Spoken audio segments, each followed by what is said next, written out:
Всем привет! Сегодня у меня начинается новая рукодельная неделя, и начинаю я ее со своей старенькой работы от фирмы Lucas. Это первый сюжет, который у меня был вышит от этой фирмы. Я, когда увидела эти ирисы, они мне очень и очень понравились. Можно сказать, что я в них влюбилась, и мне захотелось их вышить. Вообще есть парная работа у этого сюжета, это пионы, но они меня впечатлили совсем не так. Возможно, просто потому что цветовая палитра здесь, она больше мне присуща, то есть это те оттенки, которые я люблю, сочетание сиреневого, фиолетового, зеленого для меня очень приятно выглядит. И я решилась на этот процесс. Вышивала я... Так, давайте сделаем, наверное, все-таки сделаю подложечку. Я просто не нашла подложку, которая бы полностью охватывала весь сюжет, поэтому положу ее под верхнюю часть, вот так вот пока, потому что здесь у меня основа это лен, Belfast, он такой прозрачненький, и фон хоть и светлый, но он как-то не очень удачно подчеркивает работу. Здесь хочется вот именно белую подложку, и вот так выглядят эти цветочки. Мне очень понравилось тогда, для меня, наверное, это было в новинку еще, вот это сочетание полностью вышитого крестиком вот этого большого цветка и вот этих вот цветочков, бутончиков поменьше, которые вышиты не плотно зашиты крестом, а там есть вот именно этот элемент бэкстича, где только бэк идет по лепесточкам, либо сочетание с полукрестом. То есть там много как бы не зашитого. И это мне очень понравилось. Давайте сразу поближе вам покажу. Собственно, о чем я говорю, да, и здесь вы видите, что контуры вышиты бэком, внутри здесь есть зашивочка полукрестом чуть-чуть, ну и крест тоже есть, его довольно-таки много, но все-таки такая неполная идет зашивка. За счет этого цветок получается очень воздушным, легким и приятным.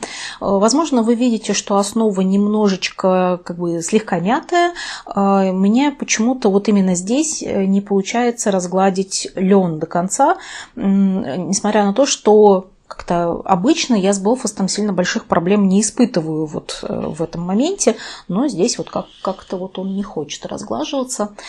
И я уже смирилась с этим. Вот этот бутончик тоже выглядит примерно так же. То есть здесь тоже идет контурная такая вышивка и частичное заполнение внутри. Таким же образом здесь вышиты вот эти вот стебельки и листочки. А вот этот цветок, он именно здесь такая плотная зашивочка, полностью он вышит. И на нем нет бэкстича совершенно. То есть он абсолютно без бэка. Вот такой вот он шикарный, красивые, очень красивые здесь переходы. В этом сюжете нет блендов, не знаю, как сейчас, не могу утверждать с абсолютной уверенностью, но раньше у фирмы Lucas не было блендов в работе, они их не использовали совершенно, и все переходы были достигнуты только за счет разных чистых оттенков цветов, поэтому этих оттенков было всегда в работе много. И получается зато вот такая красота. Здесь переходы от темно-фиолетового к светло-голубому и даже розовому. И все это очень красиво, приятно выглядит. Ну и листочки внизу, они тоже такие, в принципе, симпатичные. Вот. Я помню, что, наверное, это была первая такая моя сложность в плане того, что нужно было отсчитать от... Ну, я начала, по-моему, вот с этого центрального стебля. Я не уверена, может, и с этого листочка начала. Но здесь еще ладно. Вот здесь надо было далеко отступить и вышить вот этот листочек. И я помню, как я переживала, что я там что-нибудь неправильно отступлю. Но, с другой стороны, да, если здесь бы я ошиблась в один крестик или в пол крестика, что очень неприятно, как правило, когда вышиваешь на равномерке, здесь это бы не сыграло никакой роли. Ну, подумаешь, никто же не будет пересчитывать. Никак это потом не связывается с остальной работой. Вот такая у меня прекрасная работа есть, мне она очень нравится. И вообще у меня по поводу этой работы даже были мысли ее оформить. Я даже носила ее в багетку. То есть как-то у меня было желание оформить несколько сюжетов. Я уже сейчас не помню точно, какие еще были в тот момент. Но я брала ирисы с собой, и я не смогла подобрать для них оформление. не знаю, может быть, на тот момент в наших багетках как-то было тяжело с белым багетом, может быть, сейчас лучше. Я хотела оформить этот сюжет именно в белый багет, вот я прям видела вот это вот все очень таким нежным, воздушным и прекрасным, но ничего подходящего найти у меня не получилось, а потом я уже как-то, ну и не особенно хотела оформлять эту работу. То есть сейчас у меня тоже уже особого желания ее прям оформить нет. Да, она бы красиво смотрелась в белом багете, я по-прежнему ее также вижу, но я не вижу, куда у меня ее здесь можно разместить в доме, и, в общем-то, особого смысла уже оформлять тоже вроде как и нет. Но, тем не менее, это был прекрасный опыт, это был прекрасный процесс, мне все понравилось, приятное было вот это знакомство с новой на тот момент для меня фирмой, поэтому я всем абсолютно довольна. Мне нравится результат, мне нравился процесс, поэтому точно все было не зря. Вот такую прекрасную работу мне захотелось вам показать, и теперь давайте будем переходить к кубику, к игре «Вышить все». Посмотрим, какой же сюжет для меня выпал на этой неделе. Ну и сегодня у нас 26-й бросок кубика. Кубик у нас сегодня будет синенький. Посмотрим, что он нам преподнесет, что мы будем вышивать на следующей неделе. Поехали!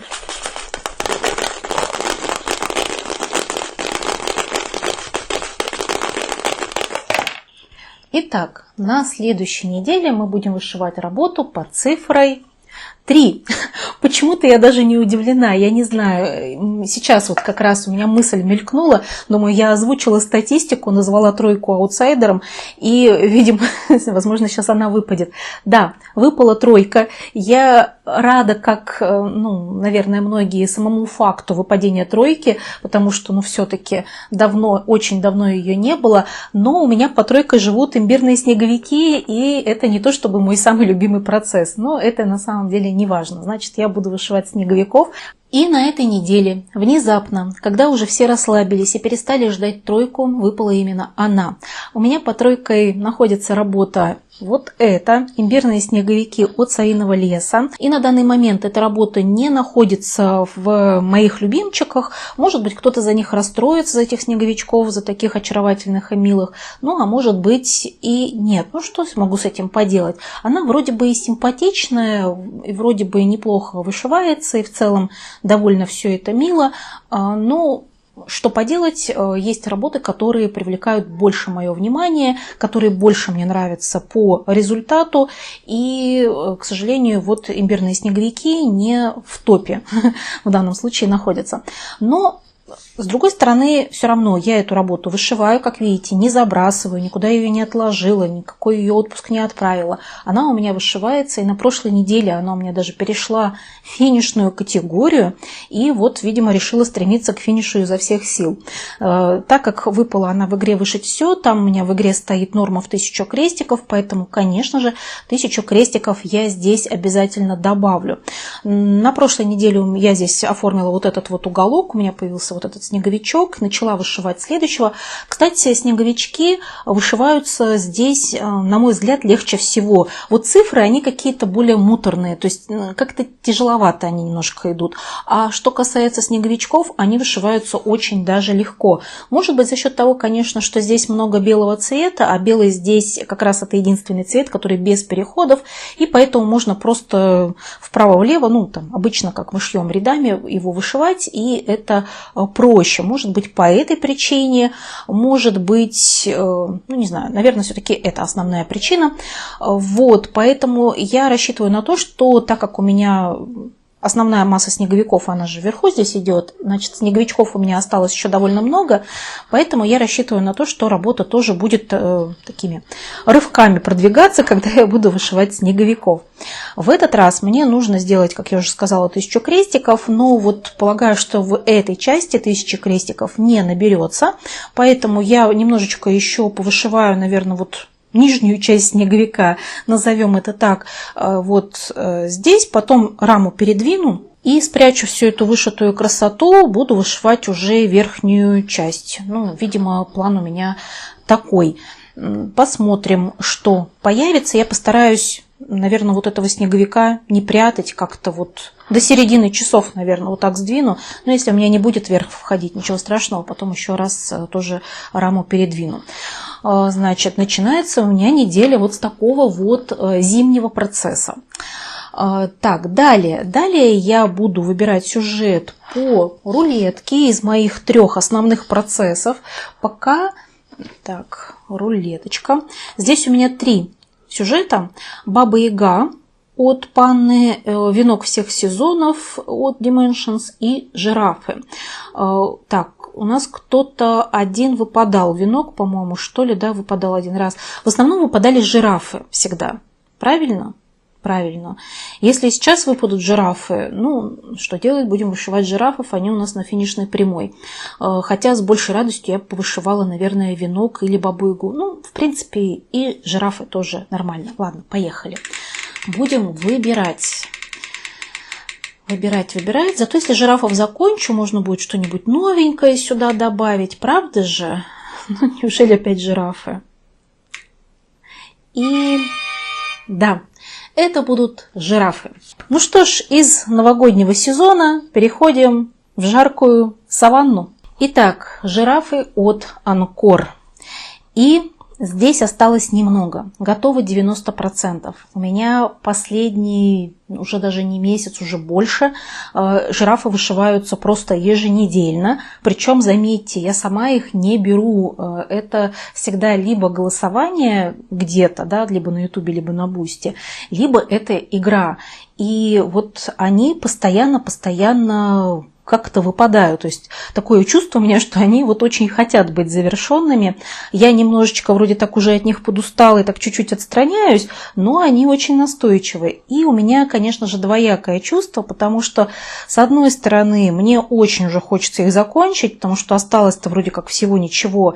С другой стороны, я устала немножко, и меня еще пугает вот это вот дерево, точнее говоря, бэкстич на этом дереве. Про это я вам тоже рассказывала.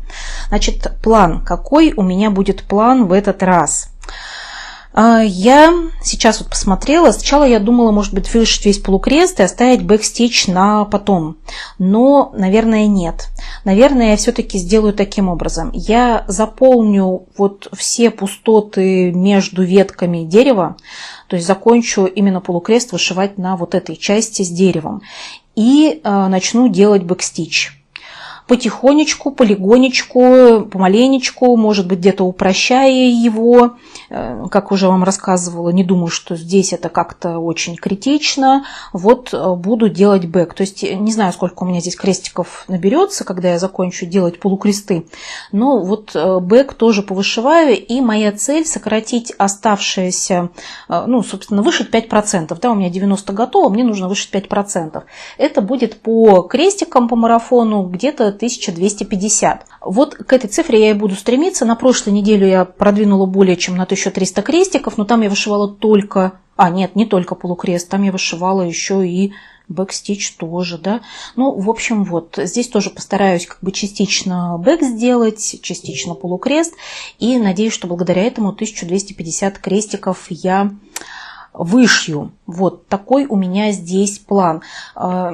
Немножко не хочется, но, с другой стороны, меня радует, что вот я сейчас чуть-чуть поднапрягусь, и уже у меня будет финиш, уже все будет готово, и это будет для меня уже пройденный и завершенный этап.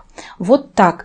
Ну и, конечно же, у меня есть еще одна работа, которую я буду вышивать, и это маяк. Маяк от Радуги Бисера. Ну, точнее говоря, маяк у меня уже практически вышит. Здесь осталось сделать буквально несколько самых коротеньких рядочков. И поэтому думаю, что я начну вышивать и вторую сторону от этого талисманчика, да, от этой игрушки. Это ракушка. Вот она, красавица.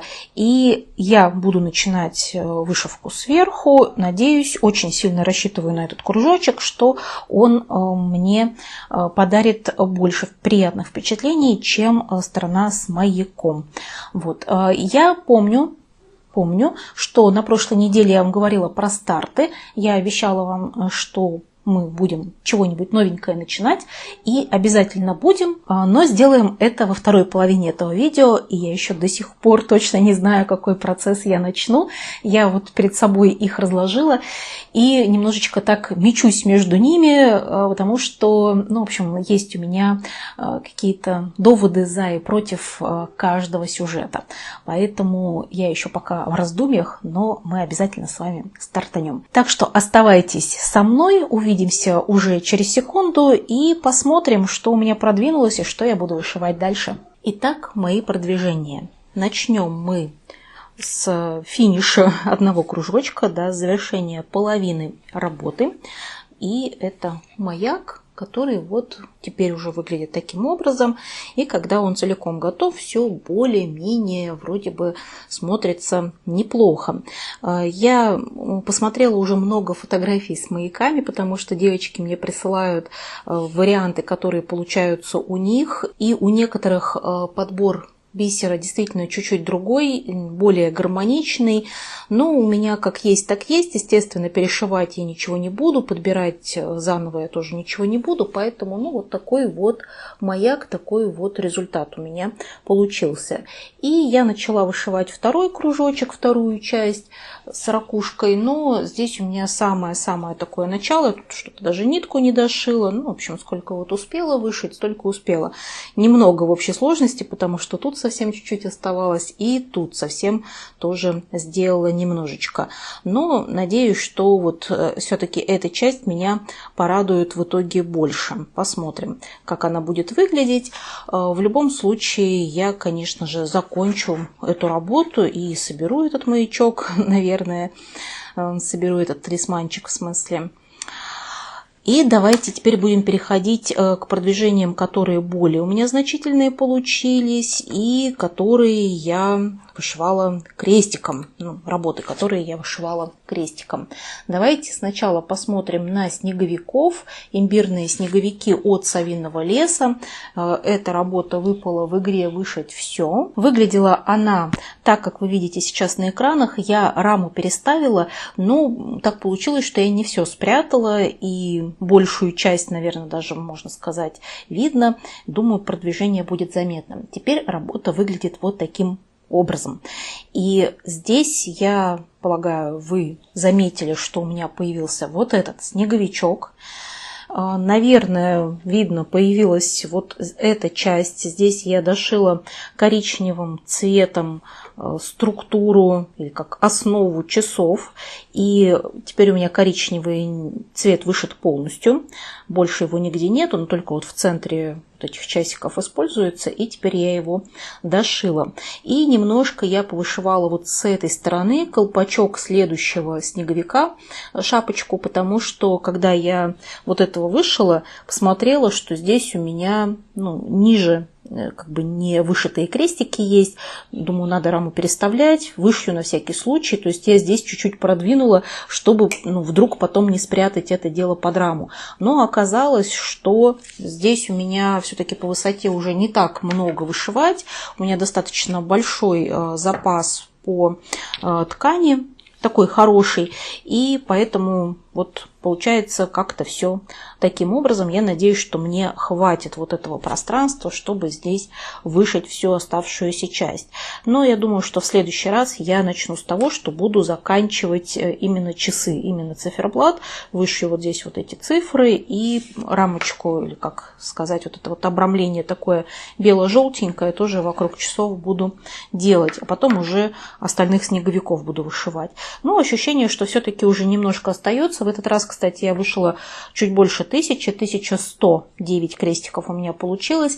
Это получилось благодаря тому, что мне очень хотелось дошить вот этот коричневый цвет. Он вышивается легко, то есть, ну, ты взял как бы один цвет и шьешь им, и как-то вот было большое желание у меня завершить и полностью его, поэтому чуть-чуть больше нашила, но это, конечно же, тоже здорово. И теперь у меня готово здесь 69%, то есть, ну, прям 2/3, даже чуть больше готово, и остается здесь все меньше и меньше. Так, глядишь, закончится работа не к Новому году, а несколько раньше. Ну и основное, чем я занималась, это, конечно же, жирафы. И там действительно я в этот раз так очень плотненько ими позанималась. До финиша я, конечно, не добралась. Все-таки 2500 крестиков – это очень много, но продвинулась знатно. Давайте посмотрим на то, как они у меня выглядели. Обратите внимание, пожалуйста, на дерево. Мне будет интересно, заметите ли вы там какие-то изменения, потому что я очень старалась делать бэкстич на этом дереве. Не полностью еще сделала, но теперь работа выглядит вот так. И получается, что, ну да, вам, наверное, будет сложно сравнивать, потому что я сначала же делала полукрест вокруг, или, как сказать, внутри этого дерева скорее, то есть или за этим деревом. Ну, в общем, я делала полукрест в области дерева и уже потом вышивала бэкстич. Для вас, наверное, картинка действительно изменилась сильно, но она изменилась вот за счет того, что там появились другие цвета, появился вот этот вот фон, и плюс бэкстич тоже, конечно же, появился, но видно его точно не весь. Давайте я поближе вам покажу это дерево. Вот так оно выглядит. Я вышила бэк вот здесь уже весь полностью, вот здесь по низу прошлась и вот сюда ушла. Мне осталось сделать бэкстич на вот этой вот части, на вот этом кусочке. Мне кажется, где-то примерно 2/3 бэка я здесь вышила. И самое сложное, самое такое неприятное для меня было вышивать его вот здесь, потому что здесь крестики довольно плотно расположены, то есть такая не полная, конечно, зашивка, но здесь все-таки много вот этих темных крестиков, и по ним идет бэкстич. Очень трудно определиться, где там я его вышила, где не вышила. То есть там где-то я шила плюс-минус наугад, и думаю, что этого абсолютно никто не заметит. Я и сама, в общем-то, с трудом понимаю, как он там должен был располагаться. А вот когда дело касается бэкстича, который вот здесь, например, идет, или даже вот здесь тоже, было уже немножко проще, потому что благодаря тому, что здесь вот эти есть просветы в дереве, и есть полукрест, который гораздо более светлый, чем дерево, то ориентироваться уже немножко легче. Можно ориентироваться на вот эти вот как раз просветы разной формы. И здесь я уже шила практически по схеме, может быть, за редким исключением, там где-то я чуть-чуть упрощала себе. В общем, сейчас думала, как вам объяснить, каким образом я его себе упрощала. Сложно это на словах выразить, поэтому просто примите к сведению. Чуть-чуть местами я упрощала. Редко где, но кое-где я это делала. И вот здесь уже как-то полегче пошло, поэтому страх у меня перед этим бэкстичем прошел. Мне не нравится, разумеется, его вышивать, не самое приятное занятие, но уже большая часть пути преодолена, и то, что осталось, я понимаю, что это будет скорее ближе вот к тому, как я вышивала бэк здесь. То есть здесь все-таки будет не так сложно, как вот в этой части. Кстати, несколько линий я сделала серым цветом. Это вот здесь такая вот серая линия идет, и вот здесь тоже пара небольших серых линий идет в дереве. Все остальное это бэкстич черным цветом. И получается, я немножко не подрасчитала, получилось, что здесь вообще-то полукреста вот в этом дереве очень-очень много. К тому же, ну, все равно я же вышивала, если у меня нитка оставалась, я шла и дальше, то есть вот в эту сторону.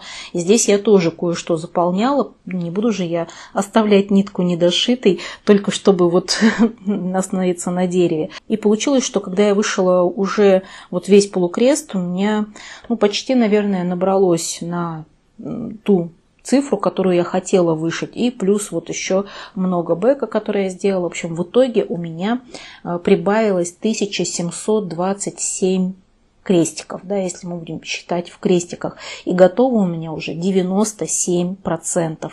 Осталось мне здесь меньше 1000, 827, что-то такое, ну, то есть вот 800 чем-то осталось, и вот частично нужно будет сделать бэк, ну и, конечно же, дошить полукрест, но полукрест здесь, как вы понимаете, осталось совсем немножко, и здесь он уже такой легкий и простой. Ну, он, в общем-то, и везде несложный, но здесь уже просто кусочек маленький, поэтому вышивается вообще все быстренько-быстренько. Хочется, конечно же, эту работу дошить очень, но все же я буду выполнять ваши задания в первую очередь. Еще я вам старт обещала. Ну, давайте посмотрим, что я буду вышивать, да, в ближайшее время. А там определимся, что делать с жирафами. Так, вот, значит, такая красота у меня здесь получается. Жирафы в любом случае близятся к завершению, и скоро уже у них будет финиш. Ну а дальше я буду вышивать тот сюжет, за который девочки проголосовали на Бусти. И там у нас в этот раз был конкретный такой отчетливый лидер. И это венок от Dimensions. Я этому чрезвычайно рада, потому что он у меня, ну, во-первых, запланирован, во-вторых, ну, запланирован в смысле на финиш в этом году, во-вторых, он идет очень хорошо, в общем-то, с удовольствием вышивается. Сейчас у меня вот такой этап работы. Раму я недавно переставила, здесь я уже перешла вышивать ландыши и скоро перейду к цветочкам, которые располагаются выше, вот здесь. Так что очень такая жизнерадостная, красивая у меня здесь часть работы. Ну, в общем-то, наверное, как и весь веночек. Оттенки тоже приятные, голубые, сиреневые, фиолетовые меня ждут впереди. Я эти оттенки люблю, вышивать ими мне нравится. Поэтому с удовольствием буду продвигать эту работу. В этот раз бэкстича никакого у меня не предвидится. У меня предвидятся исключительно крестики. И эти крестики будут расположены где-то вот здесь. То есть буду заниматься цветочками. До стрекозы я, наверное, не доберусь, ее удобнее вот откуда-то вообще отсюда сверху вышивать. Ну, посмотрим, если как-то будет удобно и по цветам будет совпадение, то, может быть, и к ней приступлю. Буквы у меня тоже вокруг вот эти вышиты, то есть до следующих букв мне тоже далеко, поэтому буду именно часть веночка вышивать. Здесь у меня план сделать 1000 крестиков, конечно же, а следующий процесс, который я возьму, буду выбирать благодаря вашим комментариям на YouTube. И здесь я прочитала ваши комментарии. Мне показалось, что больше всего голосов было за жирафов, что в принципе логично. Они уже стремятся к финишу и надо их дошивать, конечно же. За другие процессы тоже голосовали, наверное, даже за весну в Париже довольно много голосов было. За Ягусину весну мне тоже как-то запомнилось. И с удивлением как-то я отметила, что много голосовали за категорию «Не сбавляй темп». Вот, поэтому, наверное, вот у этих вариантов больше всего вероятность выпасть. Ну а что выпадет, это счастливый случай. Сейчас посмотрим. Итак, вставляем ссылку, загружаем видео. Видео загружается, вот герберы появились у нас на фоне и поехали выбирать. Я бы с удовольствием рулеточку покрутила, так что если выпадет категория «Не сбавляй темп» или какая-нибудь другая, было бы здорово. Так, Юля Кастрюля. Спасибо за видео, хорошее продвижение получились. Голосую за янтарных птиц, жду старты.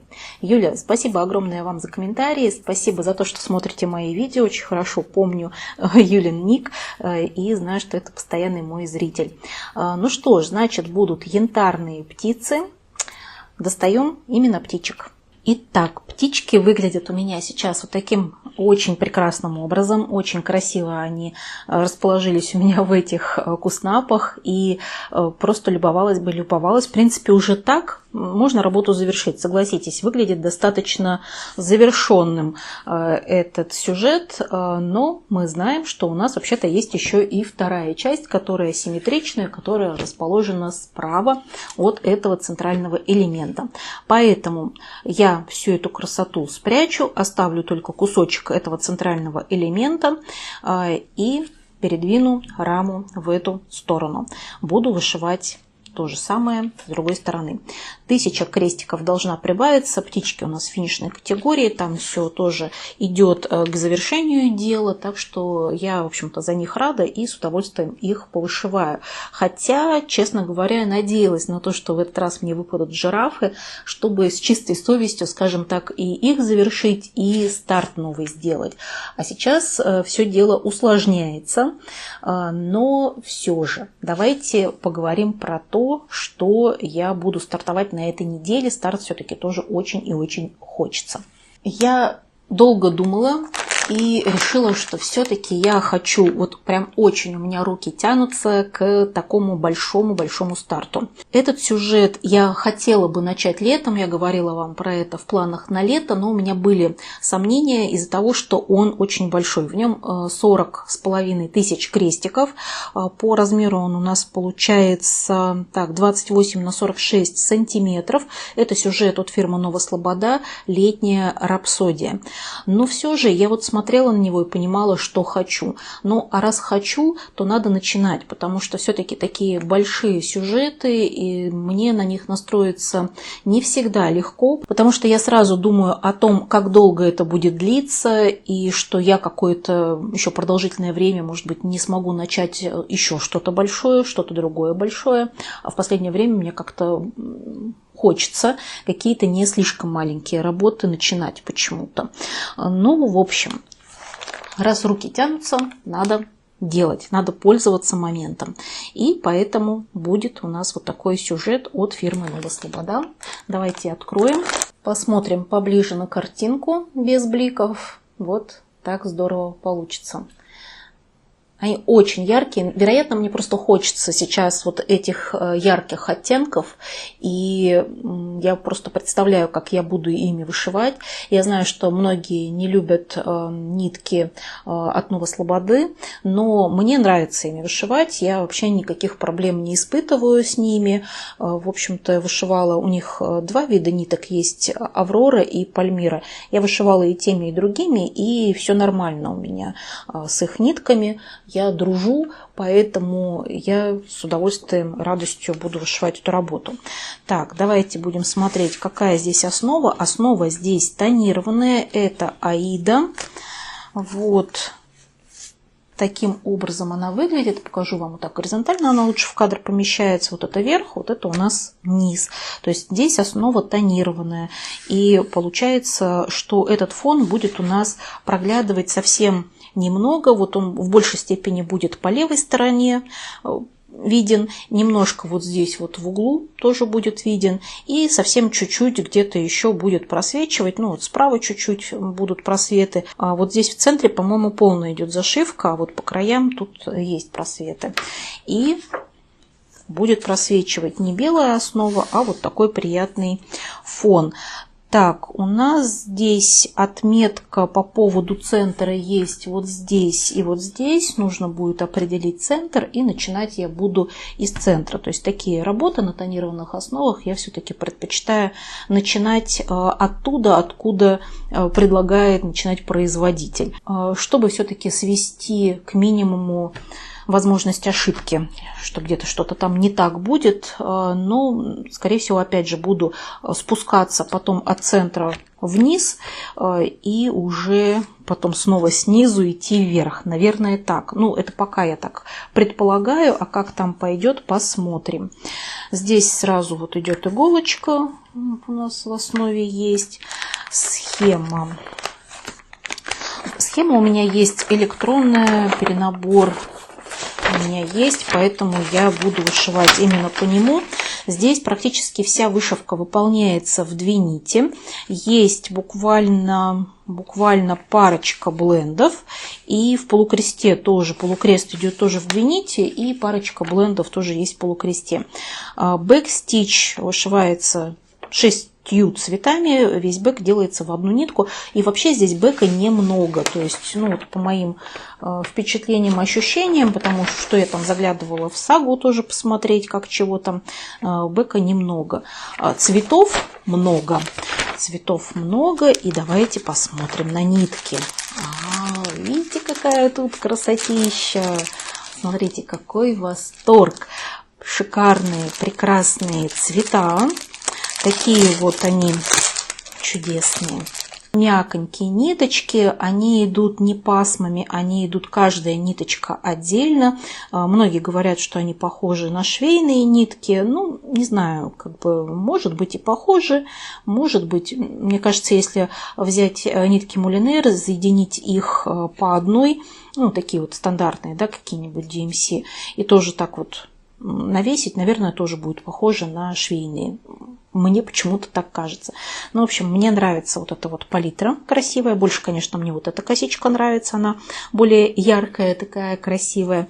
А эта такая немножечко болотца напоминает, но тоже здесь оранжевые цвета. Есть вот так вот нитки свернуты интересным образом. Красота, красота. Не хочется их пока разворачивать. Вот. Хочется ими так и пользоваться. Что тут еще можно сказать по сюжету, по набору? Здесь схема расположена на 3 листах, таких огромных. Они, ну, наверное, почти А2. Такое чувство, что как-то поменьше, но похоже на такой формат.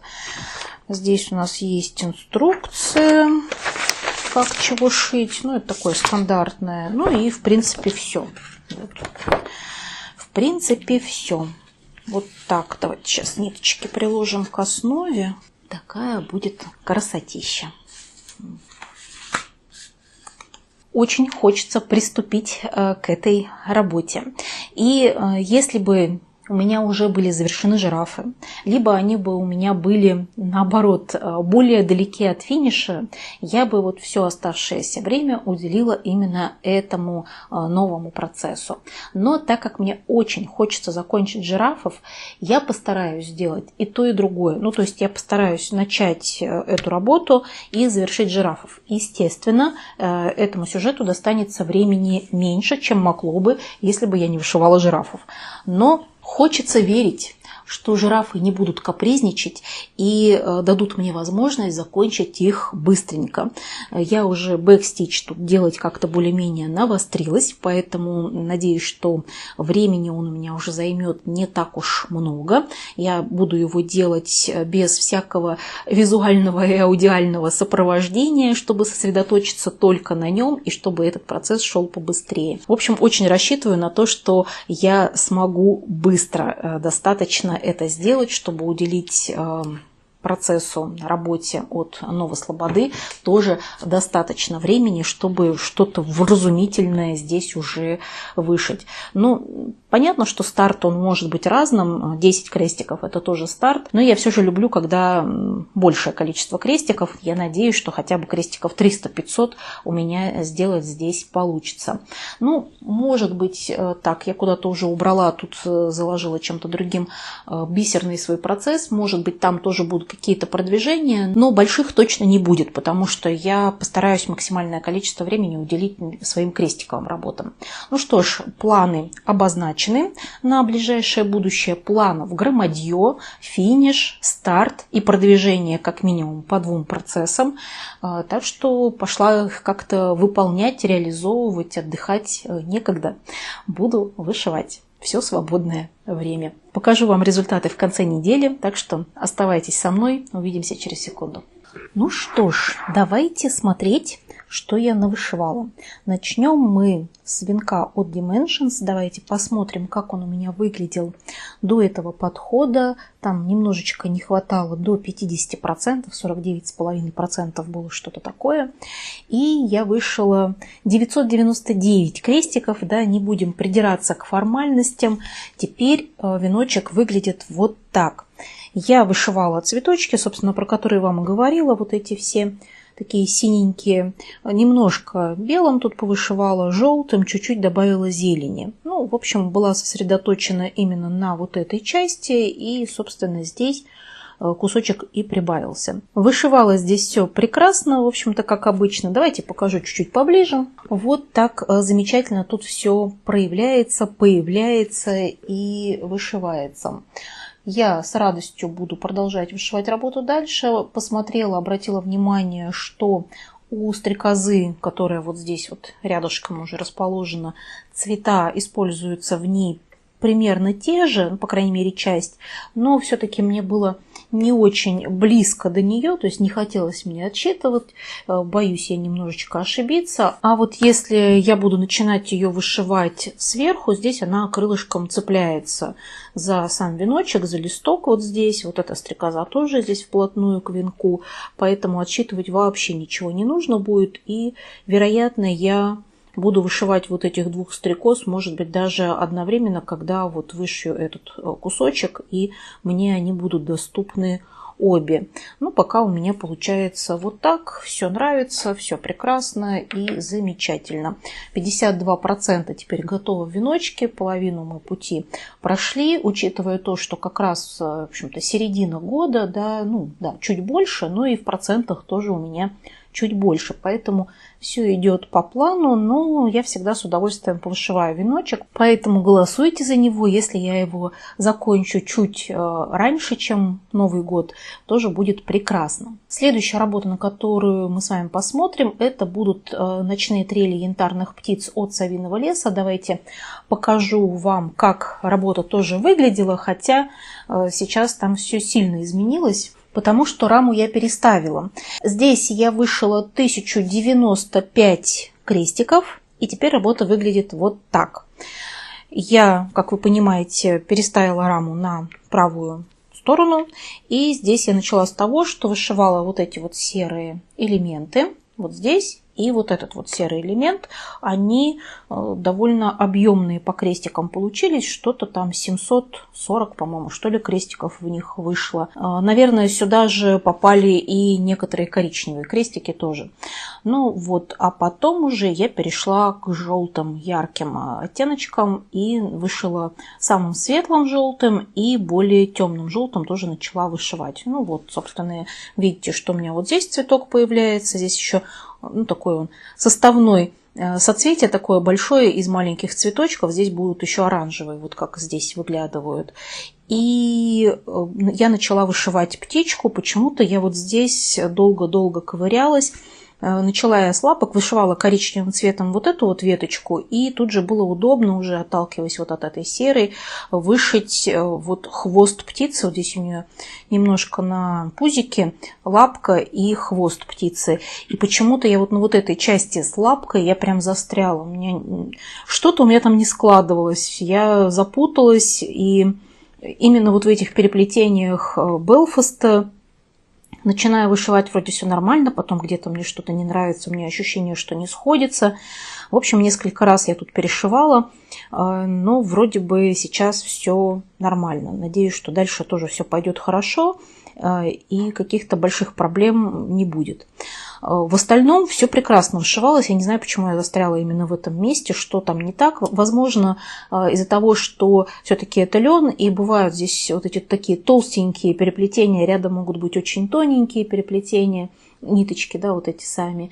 И иногда у меня, бывает так, сбивается настройка, и в эти моменты может быть как-то тяжело, хотя в основном вроде бы идет все хорошо, и мне очень нравится сочетание оттенков, то есть получается все красиво.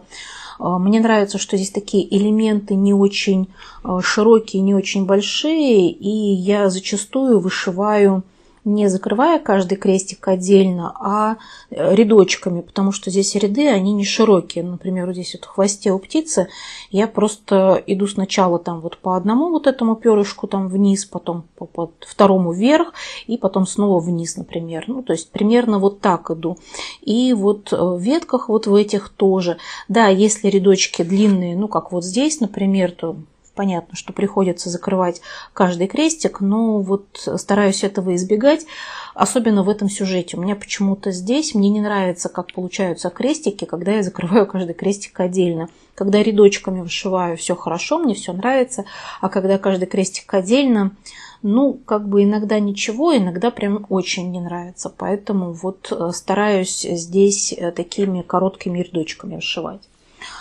Такое у меня здесь продвижение, что у нас по процентам. 66% уже готово в работе. В общем, движется все хорошо. И мне кажется, работа к концу лета очень даже с большой долей вероятности завершится. Мне бы, конечно, этого хотелось.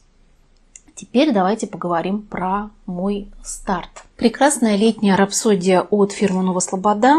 Вот такая красота, замечательные, прекраснейшие маки, замечательные краски. Тоже у меня здесь стрекозы. Я обратила внимание, что и в венке у меня 2 стрекозы, и здесь их 3. Вот раз, два, 3. И я начала вышивать эту работу. Начала вышивать ее из центра. Вот такие вот здесь нитки. Давайте на них тоже полюбуемся. Я их, во-первых, развернула, да, то есть они были так свернуты интересным образом. А во-вторых, здесь вот они были перекинуты просто через петельку, а я привязала все ниточки узелком. И обратила внимание, что есть такая интересная нумерация.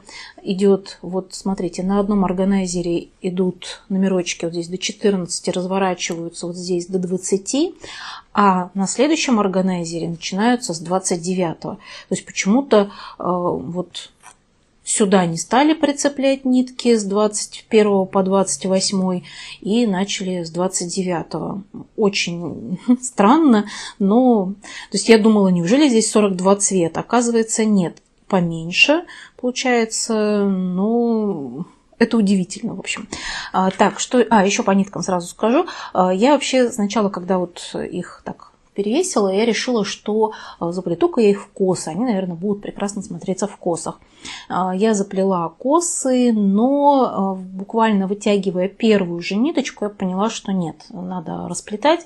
Потому что, несмотря на то, что нитки достаточно вроде бы гладкие, на них нет никаких вот катышков, например, как бывают у ниточек ПНК, и сами они мягонькие такие, но они какие-то не скользкие. И поэтому, когда вытаскиваешь нитку из косы, хотя я такую, естественно, заплетаю не тугую косу, да, наоборот, очень такую расслабленную, но все равно оттуда нитка вытаскивается тяжеловато. Вот когда просто вот так вот вытягиваешь ниточку отсюда, вот с петельки, то нормально, а из косы не очень хорошо, поэтому все косы я расплела обратно и вот любуюсь такой красотищей. Ну и теперь смотрим, что же у меня вышито. Вот такой кусочек, такая вот часть у меня вышита. Вот сейчас пытаюсь через камеру понять, я тут хотела сфотографировать вот этот кусочек, и мне не очень понравилось, как он смотрится на фотографии. Ощущение, что через фотографию основа передается плохо, она как-то грубовата и какая-то она прям пятнистая, хотя здесь довольно плавные переходы в фоне, но вот на фотографии мне не очень понравилось, хотя я фотографировала при искусственном освещении, надо попробовать при дневном, может быть, будет лучше. И вот сейчас я не совсем понимаю, как через камеру это воспринимается, но надеюсь, что хорошо. Итак, начала я вышивать из центра. Центр у нас расположен вот тут находится центр, и тут как раз мак. Сейчас мы найдем этот лепесточек, который я вышивала. Получается, что я вышивала вот этот такой вот кусочек. То есть как бы от центра вниз я сразу пошла, и вот этот вот кусочек я вышивала. И, конечно, был велик соблазн продолжать вышивать здесь красными. Но, во-первых, я сразу установила раму таким образом, чтобы вот этот центр у меня находился вверху, а вверху вышивать не слишком удобно. По этой причине тоже хочется спуститься вниз. Ну и, как я вам уже говорила, для меня привычнее все-таки вышивать снизу вверх, поэтому я хочу спуститься вниз и начать именно уже движение обратное снизу вверх. Получается, что я немножко как бы еще иду и вот в правую сторону, то есть чтобы в итоге прийти вот к нижнему правому углу. Надеюсь, что у меня это получится. Ну, в любом случае, если я спущусь где-то, например, вот в этой части, я просто потом потихонечку сдвинусь сюда и начну вышивать, наверное, из этого угла, потому что здесь вот этого угла, например, нет. Здесь как раз вот в этом углу идет пустое пространство, не зашитое. И вот здесь, конечно, тоже очень интересно, как я спускалась, потому что, ну, как вы видите, вот этот лепесточек я более-менее плотненько зашила, потому что очень хотелось получить какой-то вот, ну, хотя бы чуть-чуть вышитого пространства. А здесь я уже более хаотично так разбросаны крестики, потому что в основном я все-таки смотрела, каким образом мне продвинуться вниз, как бы мне выбрать какой цвет, чтобы было удобнее продвигаться вниз. И вот здесь у меня прям соблазны на каждом шагу, потому что на самом деле зелень мне здесь вышивать, наверное, по крайней мере, пока не так хочется больше заниматься самими цветами. А сами цветы, это, конечно же, вот здесь мак, я уже от него отошла. Вот здесь еще есть такой, вот видите, мак на заднем плане, он чуть-чуть вот я его повышивала, но для меня было очень соблазнительно перейти на вот этот вот василечек, то есть вышить вот этот цветок. Но я подумала, что если я буду вышивать его полностью, то это много времени займет. Если я буду вышивать его частично, в общем, здесь тоже там цветов на самом деле в нем много используется, и это, в общем, не очень удобно. Отказалась я от этой затеи, от этой идеи и решила двигаться вниз с помощью зелени. Ну, получается, что сейчас я, наверное, нахожусь где-то вот здесь, вот в этой части. Вот такая темный такой, видите, как раз кусочек. Вот, наверное, его я тут и вышиваю. И буду дальше стараться спускаться вниз. По поводу зелени, по ней вроде бы удобно спускаться вниз. Там есть такие цвета, которых довольно много, и можно их вышивать, да, благодаря им продвигаться. Но там длинные такие цепочки крестиков, то есть там, допустим, 5 крестиков, 6 крестиков, 7 где-то такие рядочки. И у меня почему-то возник страх ошибиться. И если я ошибусь, а потом я перейду в угол, а потом я уже пойду вышивать с другой стороны, и вдруг где-то у меня что-то не сойдется, то будет очень обидно. Просто у меня было на самом деле такое, когда я также вот спускалась вниз, потом начала снизу подниматься и поняла, что у меня ошибка. Но там я спускалась вниз и вышивала прям совсем-совсем чуть-чуть. То есть там буквально немножко было крестиков, и основа была белая, поэтому я там сделала как? Я распустила просто вот часть, по которой я спускалась, я ее перешила. Потому что там уже было вышито больше снизу. И вот здесь у меня почему-то вспомнилась, видимо, эта ситуация, и возник вот такой вот страх. Поэтому я стараюсь как-то проверять себя несколькими цветами. И, например, вот здесь, на этом кусочке, я вышивала черным цветом и темно-зеленым. То есть они между собой как-то нормально стыкуются. Ну, вроде, наверное, можно идти дальше. Вот такие у меня здесь впечатления. Мне очень нравится то, как получается. Да, нитки здесь не ХБ, основа тоже не ХБ, но как все это укладывается, мне очень нравится. И, в принципе, они для меня довольно комфортные. Я не могу сказать, что это прям самые мои любимые нитки или самая моя любимая основа, но это все комфортненько, приятно. И особенно радует меня, как укладываются крестики. Нитки не путаются, что тоже, конечно же, радует. Давайте я вам покажу поближе крестики. Ну, вот здесь вот посмотрим, да, на этой верхней части, как раз где крестиков побольше. Надеюсь, что вы что-то там разглядите. Но вот мне очень нравится, что получается. Здесь у нас 16-я аида, я напомню, и вот на ней этими нитками вышивать комфортно. Да, кто-то говорит, что они тонкие, что через них основа светит. Ну, через темные можно, конечно, попридираться и сказать, что здесь что-то где-то светит. Но меня совершенно не смущает, мне все нравится. Получается просто красота. С огромным удовольствием я буду вышивать еще эту работу. Получилось у меня сделать пока здесь 742 крестика, и это 1,8% от всей работы. Работа предстоит еще здесь, конечно же, большая, и много ее предстоит. Ну и главная интрига этой недели – это, конечно же, жирафы. Как вы думаете, удалось ли мне их закончить? Я полагаю, что вы уверены, что да, потому что, скорее всего, в названии видео есть слово «финиш». Ну и действительно, я их закончила, они получились совершенно прекрасные. Работа не такая большая, как, может быть, кто-то думает. Так, давайте ее измерим. По ширине она получается 33 сантиметра, по высоте 22, наверное, можно сказать примерно. 33 на 22 сантиметра. У меня эта вышивка выполнена на 32 каунте. Это Мурана от фирмы Zweigart. В оригинале работа выполняется на 18 аиде, то есть она получается еще меньше. Но Мне очень нравится результат, и я вообще нисколько не жалею, что я взяла 16-ю Аиду, потому что, во-первых, здесь очень много 3/4 крестиков, которые вышивать на равномерной основе намного все-таки комфортнее, чем на Аиде, и огромное количество несчетного бэкстича. Ну и в итоге получается вот такая красота потрясающая. Мне безумно нравятся эти жирафы, мне кажется, они просто восхитительны. У кого-то есть какие-то немножечко вопросики по поводу поз жирафов, то есть как-то, ну не знаю, в общем, как-то некоторые на них так смотрят пристально, и что-то кому-то где-то не нравится. Мне нравится все абсолютно. Мне кажется, просто потрясающая разработка. Да, сложная, да, может быть, где-то сложная с перебором, и можно было сделать попроще. Но когда я начинаю вышивать работу от фирмы Анкор, я стараюсь быть готовой к всевозможным трудностям.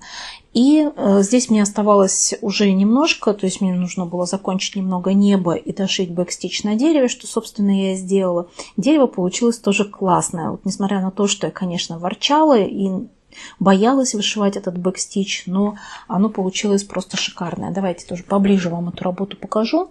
Вот, посмотрите, какое дерево. И как здорово все вот эти линии бэка передают вот эту витиеватость. В общем, смотрите, какая красота получилась. Жирафы тоже прям объемные. Очень здорово светотени здесь переданы. Мне кажется, очень классно. Небо шикарное и потрясающее. Ну и трава. Трава мне тоже очень нравится. Вышивалась трава вот в плане крестиков вообще довольно легко, но здесь, конечно, много бэкстича, который придает тоже вот эту вот натуральность и объем. Трава стала более объемной, конечно, за счет бэкстича именно. Зебры тут на заднем плане, которых не все сразу заметили. Многие, как бы, даже когда я их вышивала, не понимали, где там и что. Но вот они тоже, конечно же, здесь неспроста, и они тоже прекрасные создания.